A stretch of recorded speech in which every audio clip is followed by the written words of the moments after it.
Bonjour à toutes, bonjour à tous. Nous voilà pour notre nouveau webinaire, aujourd'hui 31 octobre et sur les perspectives d'évolution salariale de votre personnel.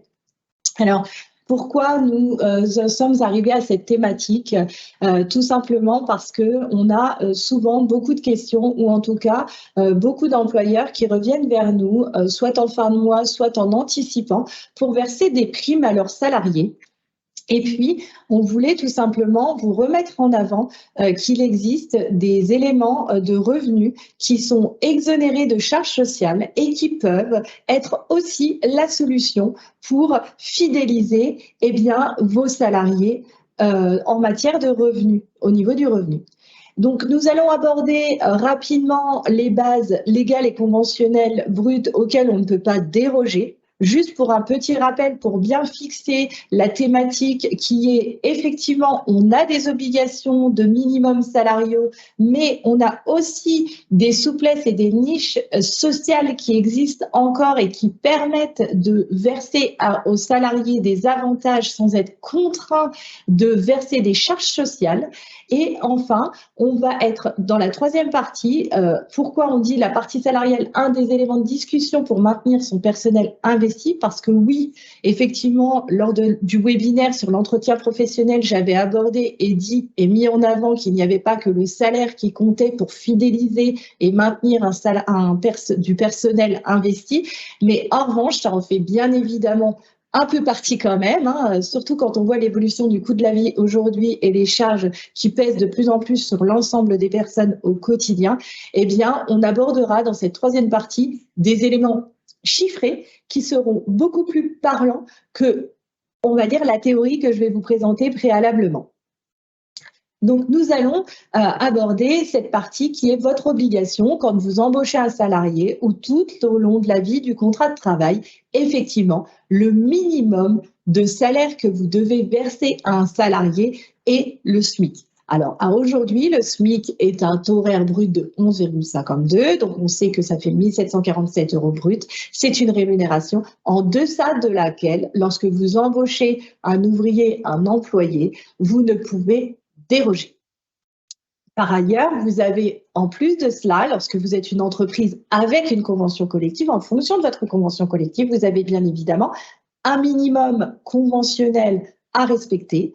Et il se détermine comment, ce minimum conventionnel? Je reviens juste rapidement dessus parce que c'est vrai que lorsque nous, juristes, on rédige pour vous les contrats de travail, bien souvent, on a une base de rémunération qui nous est donnée et on fixe la classification souvent par rapport à la rémunération et au poste de travail ou l'intitulé de poste que vous nous donnez. Attention, des fois, il faut quand même aller un peu plus loin pour éviter, on va dire, s'il y a des litiges, c'est qu'en fait, votre salarié, lorsque vous l'embauchez, effectivement, il y a un poste de travail pour lequel vous l'embauchez, mais il y a une grille de critères qui est fixée par la convention collective qui nécessite que vous preniez peut-être en compte l'expérience qu'il a ou qu'il va devoir vous prouver pendant un certain temps pour obtenir une classification supérieure. On a effectivement certaines conventions collectives qui prévoient les diplômes pour fixer cette classification, ce qui fait que potentiellement la rémunération que vous nous donnez et le poste que vous nous donnez peut engendrer soit une classification qui est conforme à celle que l'on va vous indiquer dans le contrat de travail, soit ça serait une classification un peu plus élevée avec une rémunération également plus élevée conventionnellement. Et dans cette hypothèse-là, nous, on vous avertit de la situation sur le fait que la rémunération prévue et la classification souhaitée ou que l'on a attribuée n'est peut-être pas conforme. Donc, pensez, et là, c'est une petite particularité que je vous donne juste pour que vous puissiez, lorsque vous revenez vers nous pour la rédaction de contrat de travail ou que vous rédigez vous-même vos contrats de travail, bien adapter cette classification à l'emploi. Ce qui nous intéresse aujourd'hui et ce sur quoi on veut accentuer la possibilité de donner des revenus supplémentaires à vos salariés sans que ça vous coûte plus cher pour satisfaire aussi à leur volonté d'être augmentés un peu. Donc, on a notamment les niches sociales qui sont l'intéressement et la participation. On en a déjà parlé, mais je referai un point sur cette thématique-là. La prime de partage de la valeur, donc qui existe toujours à aujourd'hui sous le même régime juridique, social et fiscal qui existait en 2022, qui va changer en 2024. Les frais de transport pris en charge, le forfait mobilité durable ou encore les indemnités kilométriques qui ont connu également une évolution. Cette année, on en a effectivement parlé sur une actualité sociale, un flash info qui vous a été adressé. Mais on refera un point dessus parce que ça n'est peut-être pas été suffisamment utilisé alors que bien nombre d'entreprises prennent en charge ces frais de transport. Les tickets restaurants, qui là est quand même une notion qui est assez utilisée. Hein. Dans beaucoup d'entreprises, on a les tickets restaurants qui sont mis en place, les chèques vacances et enfin les bons cadeaux. Bons cadeaux qui peuvent être aussi une source de revenus. Au moment d'événements bien spécifiques et bien déterminés qui peuvent servir aux salariés à économiser financièrement de leur côté avec une participation de votre part. Donc, les souplesses et les neiges fiscales. Donc là, on va partir sur la prise en charge des frais de domicile lieu de travail. Donc, à aujourd'hui, ce qui se passait, c'est qu'il y a une obligation qui est, lorsque les salariés utilisent les transports en commun ou les services publics de location de vélo, eh bien, vous avez l'obligation, en tant qu'employeur, de prendre en charge 50% du coût du titre sur le tarif de la deuxième classe. Et pour ça, il faut qu'il vous donne un justificatif, alors non pas un ticket au jour le jour, mais bien un abonnement mensuel qui fait que la prise en charge sera faite automatiquement à 50%. Cette année, exceptionnellement, mais c'est facultatif, vous pouvez prendre en charge, là sur les derniers mois par exemple, avec évidemment une décision unilatérale, hein, il y a des formalismes à respecter, mais en tout cas, vous pouviez aller jusqu'à 75% de prise en charge de l'abonnement. Mais c'est une faculté. Ensuite, on a cette fameuse prime transport. Alors, c'est quoi la prime transport? On a deux volets, cette prime transport. On a soit la prise en charge des frais de carburant, soit la prise en charge de l'alimentation des véhicules électriques. Et oui, effectivement, comme on est sur quand même de plus en plus pour préserver notre planète et on a un montant plus important pour tous ces salariés qui ont pris en compte cette évolution et qui ont fait l'achat de véhicules électriques. Alors, normalement, il y a des conditions pour verser ces primes transport. C'est d'une part que l'horaire ou le transport en commun est impossible au moment où il va travailler. Donc, en fait, vous décidez de prendre en charge les frais de déplacement kilométrique du domicile au lieu de travail. Mais exceptionnellement, cette année, il a été décidé de ne pas avoir ces conditions restrictives. Et l'exonération, cette année, est de 400 € pour les frais de carburant et de 700 € pour l'alimentation des véhicules électriques. On a également la partie forfait mobilité durable. C'est quoi? C'est pour la condition d'attribution, c'est quoi? C'est le fait d'utiliser des véhicules à mobilité douce comme les vélos électriques ou faire du covoiturage ou prendre des transports en commun.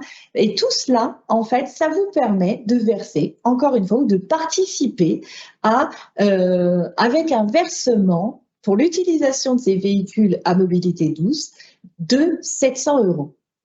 Et ce qu'il faut savoir également, c'est que cette année, vous pouvez cumuler de l'abonnement de transport en commun à l'utilisation de véhicules électriques, à la prise en charge de frais de carburant ou voire à l'indemnité kilométrique, mais attention, évidemment, dans la limite la plus haute qui est 700 €. Donc, en fait, vous pouvez faire un mix de l'ensemble de ces dispositifs pour prendre en charge jusqu'à 700 € pour vos salariés.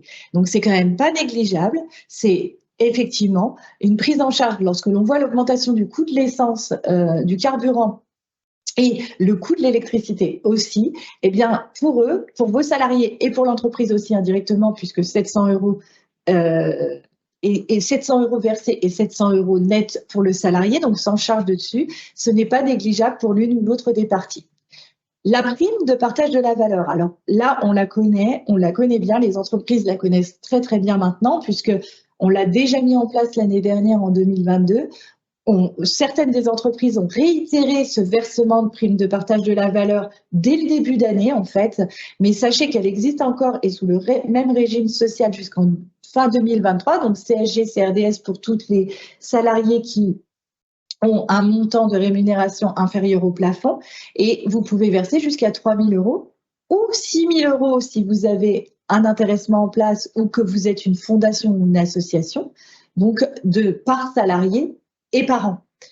Donc ce montant de prime de partage de la valeur, c'est pareil, c'est une prime qui, si les salariés sont en deçà donc de 3 666 € bruts par mois, et annuellement avec un plafond, eh bien, vous avez une exonération de charges sociales. Donc, encore un moyen de verser une somme sans être contraint de verser une prime brune soumise à charges sociales. Alors, évidemment, il y a un formalisme, il y a un accord d'entreprise ou une décision unilatérale, une consultation du CSE, mais quand bien même ce formalisme n'est pas suffisamment lourd pour se dire qu'on ne profite pas, lorsqu'on veut verser des primes aux salariés, de mettre en place ce type de dispositif. Alors, la prime d'intéressement. La prime d'intéressement, on le sait, ou la participation, c'est quoi? C'est faire participer les salariés aux résultats de l'entreprise ou aux bénéfices qui ont été faits. Donc, c'est obligatoire la participation pour les entreprises de plus de 50 salariés. Donc là, entreprise de plus de 50 salariés, obligatoire la participation avec un calcul, une formule légale. Et puis, on a pour les autres entreprises, c'est-à-dire moins de 50 salariés, la possibilité de mettre en place la participation volontairement ou de l'intéressement. Et comment ça se passe? Eh bien, exactement pareil, il y a un formalisme à respecter, mais vous le verrez sur la dernière partie de ce webinaire, la mise en place est quand même bénéfique, pareil au niveau de la charge pour l'entreprise et du bénéfice pour le salarié. Donc, il y a un accord collectif à négocier si vous avez un délégué syndical dans l'entreprise ou un CSE, ou vous pouvez le mettre en place par décision unilatérale. La durée de l'acte, donc faire bénéficier de ce type d'enveloppe financière, ça peut être soit pour 1 an, soit jusqu'à 5 ans. Et puis, on fixe une enveloppe prédéterminée, alors avec un aléa pour l'intéressement, parce que sinon celui-ci n'est pas valable. Mais la participation, l'enveloppe, elle se fait par rapport aux bénéfices réalisés par l'entreprise, c'est ce que je vous disais.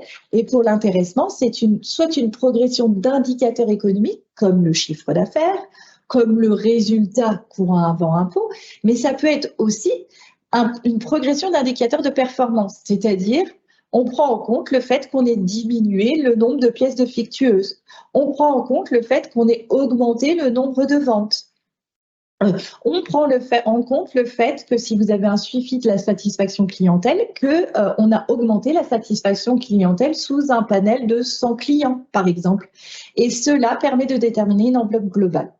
Comment vous versez cette enveloppe? Alors, c'est collectif, mais vous pouvez aussi prévoir une répartition uniforme. Donc, on se dit tout le monde percevra exactement le même montant d'enveloppe, ou alors déterminer cette répartition proportionnelle à la durée de présence durant l'accord, ou alors la répartition proportionnelle au salaire perçu pendant la durée de l'accord, pendant l'année où on a calculé l'intéressement, par exemple.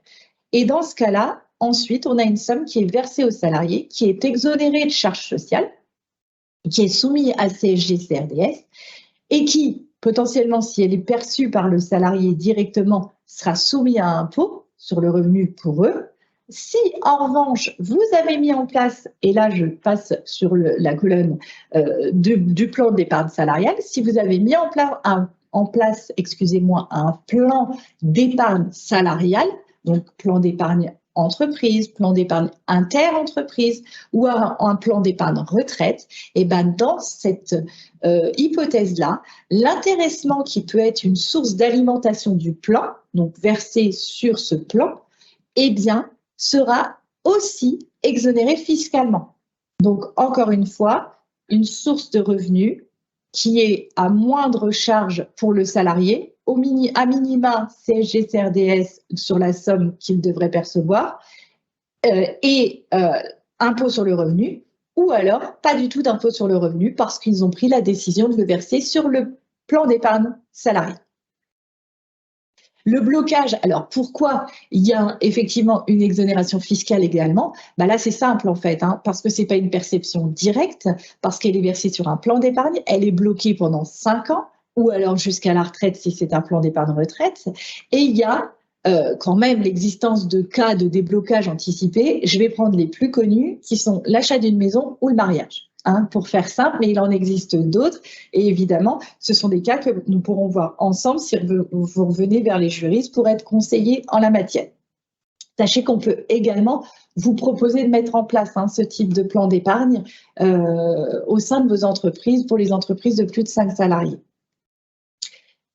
On a d'autres avantages. Et là, ce que je vous disais tout à l'heure, c'est les tickets restaurants. Les tickets restaurants, c'est, on va dire, l'avantage le plus connu avec les bons cadeaux au sein des entreprises. Mais ça a encore plus de sens aujourd'hui, au vu, encore une fois, de l'augmentation du coût de la vie. Pourquoi? Parce que le ticket restaurant, vous pouvez, en tant qu'entreprise, le prendre en charge jusqu'à 50%, de 50% à 60% de la valeur faciale. Mais pour être exonéré totalement de charges, c'est-à-dire que 1 euro égale 1 euro, eh bien, vous devez vous limiter à une prise en charge de 6,50 maximum de la valeur faciale du ticket. Comment est attribué ce ticket restaurant? Alors déjà, ce ticket restaurant, il est attribué aux personnes qui sont présentes aux heures des repas. Et ça, c'est une valeur obligatoire. Sinon, si vous le versez, là, il y a un risque de redressement au niveau de l'URSSAF. Et la deuxième, c'est que c'est versé à l'ensemble des salariés présents dans l'entreprise.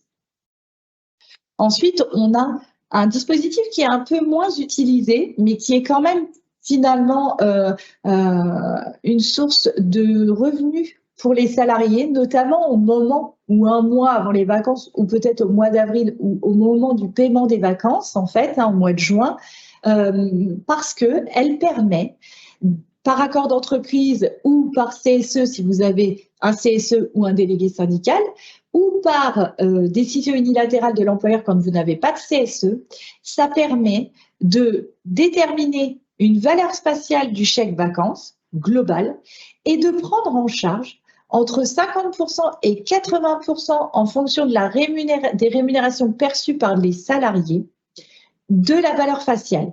Et ça, pareil, c'est non soumis à charge sociale, mais ça veut dire que potentiellement, si vous prenez 50% d'une valeur faciale, par exemple d'un chèque vacances de 50 euros, ça veut dire que leurs vacances, potentiellement, va leur coûter moitié prix. Vous allez prendre en charge 25 euros de la valeur du chèque vacances et on a de plus en plus de structures qui prennent en charge et qui acceptent ces chèques vacances.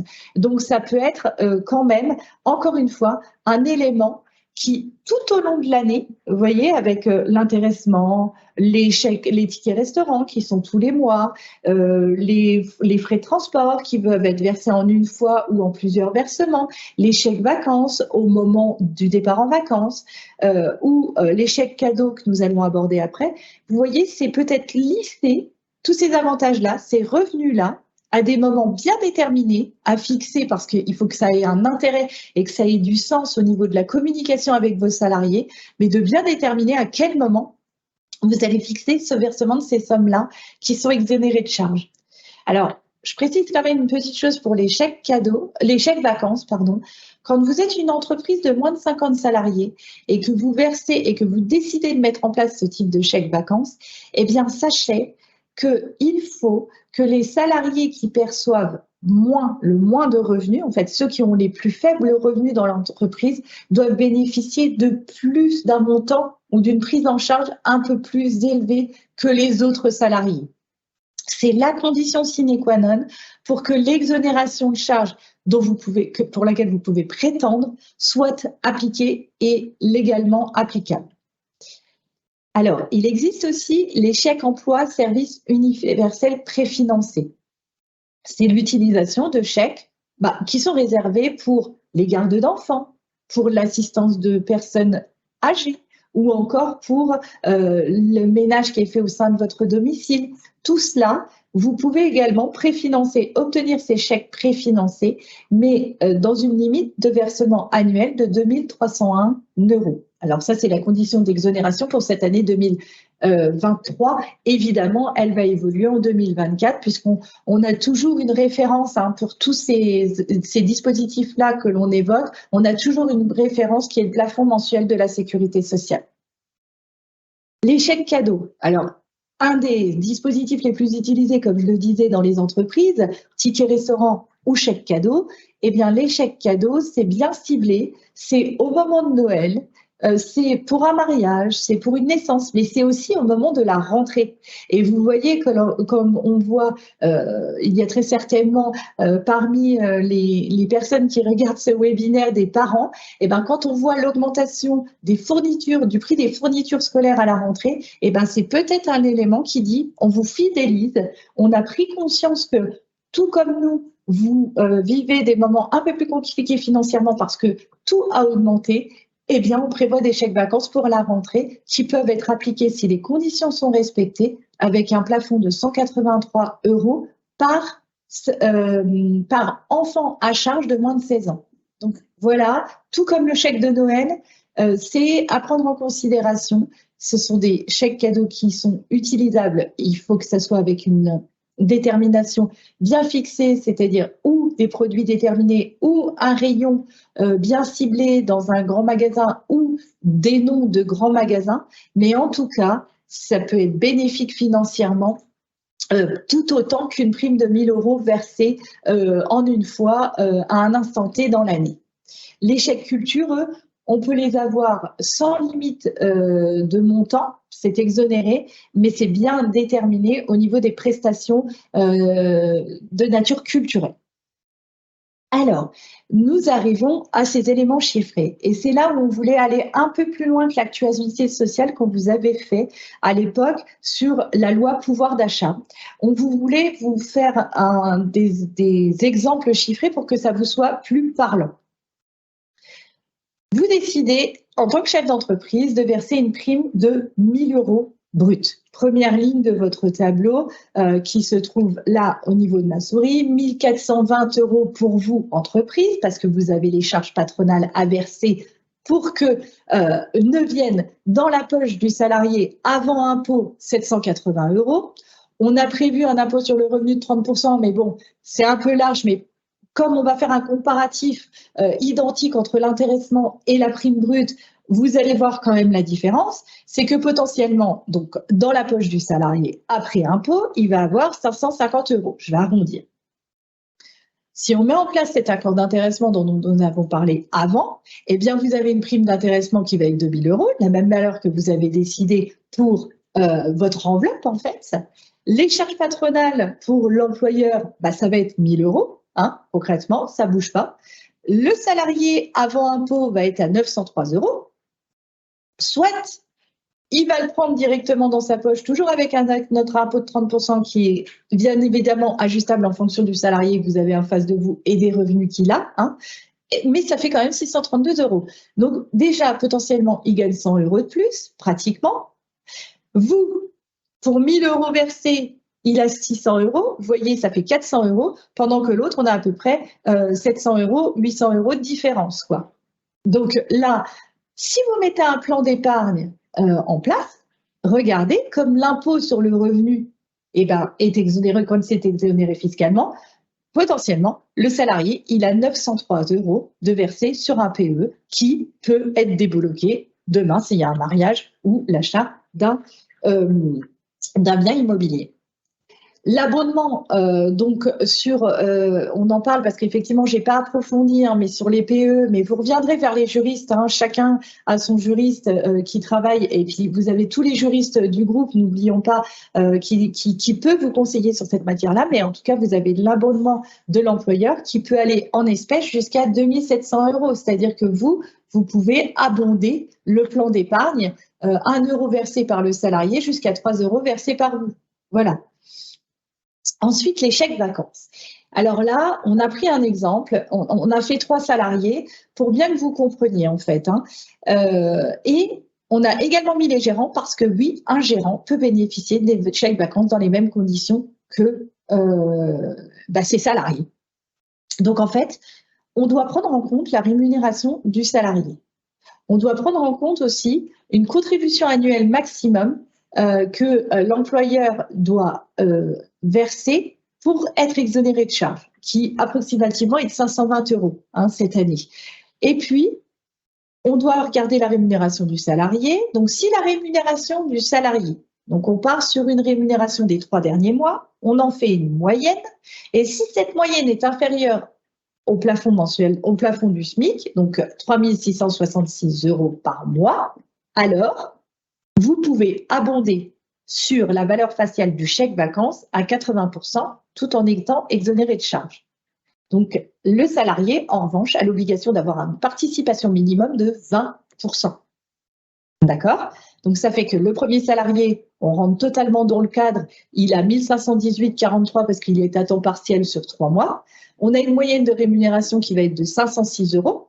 On vérifie par rapport au plafond de la sécurité sociale, mais évidemment pas 3 666. Le plafond de la sécurité sociale adapté au temps de travail, proportionnellement au temps de travail, il est en deçà.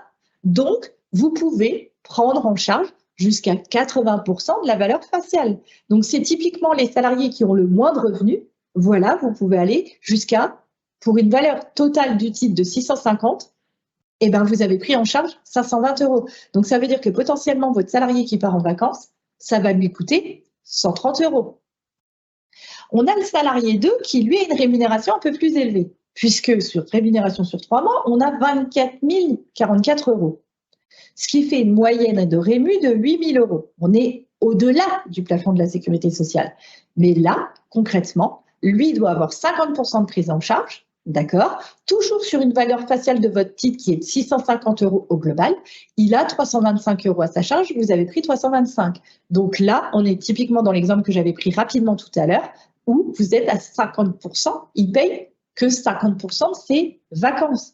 Donc là, encore une fois, je ne vous fais pas le dernier exemple, mais qui est le même. Encore une fois, vous voyez que concrètement, ce n'est pas une prime brute que vous allez verser de 650 €, c'est une participation que vous allez faire sur une valeur de chèque vacances, mais chèque vacances qui va servir techniquement et de manière pratique au paiement de ces vacances. Donc au moment, encore une fois, d'un événement bien déterminé qu'il faut bien communiquer aux salariés, eh bien, ils font l'économie de soit 20%, de 80% pour leurs vacances, soit de 50%.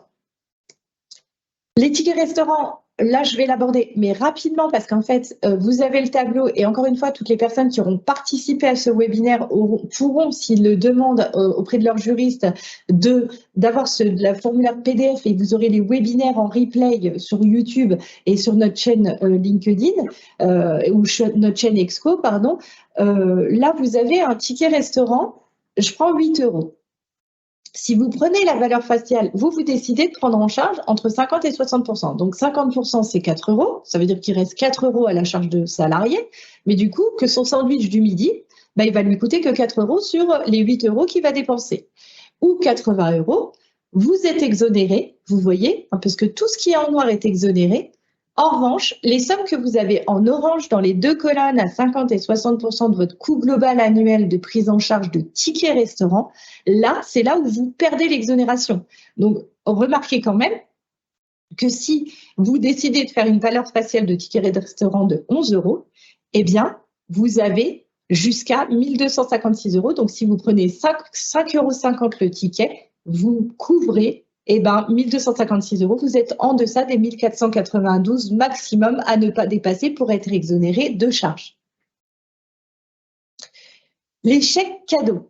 Les chèques cadeaux, alors là, on l'a vu, le montant maximal, c'est 183 € et vous avez la possibilité de dépasser ce plafond si vous avez les 3 conditions remplies. Donc, comme je vous ai donné comme exemple, la rentrée avec le nombre d'enfants ou le Noël avec le nombre d'enfants également, plus le salarié qui peut en bénéficier. Et là, un peu de retard sur le timing, mais je vais quand même l'aborder parce que là, c'est vraiment parlant. Donc notre prime brute, donc qui se trouve au plus près de votre salarié, là, notre prime brute de 1 000 €, où on avait dit que le coût global pour 10 salariés, on est parti du salarié 1 au salarié 10 à 14 200 €, votre coût global entreprise, pour un net pour le salarié de 7 800 €. Eh bien voilà, tout ce que je vous ai dit auparavant avec les conditions. Si vous donnez une prime de transport de 400 €, que vous cumulez frais de carburant ou prise en charge électrique, les chèques cadeaux, les titres restaurants tout au long de l'année, chèques cadeaux à Noël ou à la rentrée, chèques vacances au moment des vacances, PPV lorsque vous le décidez, eh ben, l'enveloppe est peut-être un petit peu plus haute, mais remarquez que si vous versez 14 000 €, donc là, vous avez les charges compris, donc il n'y a que 10 000 € qui avaient été versés pour votre prime brute. Là, vous avez 14 393 € de versés, donc 14 400. Et là, vos salariés ont ça dans leur poche. C'est-à-dire que 1 € égale 1 €. Et vous avez versé votre enveloppe de 14 000 qui a valu 14 000. Et pour l'intéressement, c'est pareil. Si vous voulez faire que l'intéressement, eh bien, la différence, elle est quand même flagrante. Parce que si vous versez des primes de 1 420 € d'intéressement à tous de manière uniforme, eh bien, il y a quand même 12 823 €, alors avant impôt, certes, mais qui rentrent dans leur poche à la différence du net de 7 800. Donc, vous voyez que concrètement, tous ces dispositifs de revenus qui ont été abordés pendant ce webinaire sont quand même favorables pour l'entreprise et pour le salarié, et que vous pouvez peut-être songer à revenir ou à y réfléchir de votre côté avec votre service ressources humaines, ou à y réfléchir seul et revenir vers nous pour le côté technique et juridique ou rédactionnel, ou même revenir vers nous, juristes et gestionnaires paye, pour réfléchir ensemble, et au niveau communication et au niveau accord, comment on peut mettre cela en place, dans quelle légalité et sous quel timing en fait. Voilà. J'espère que ce webinaire vous a plu, d'avoir été clair en tout cas dans ce temps assez court imparti, mais les dernières slides est à mon sens assez parlante pour que vous compreniez l'utilité peut-être de revenir vers nous sur ces thématiques-là. Je termine ce slide en vous disant que on se retrouvera au mois de janvier pour cette nouvelle année. Encore une fois, nos replays, vous pouvez les voir sur la chaîne X-Connexium et sur YouTube. Et je vous souhaite une très belle journée de cette fête d'Halloween. Et nous nous retrouverons à la rentrée en janvier. Bonne fin de journée à vous. Au revoir.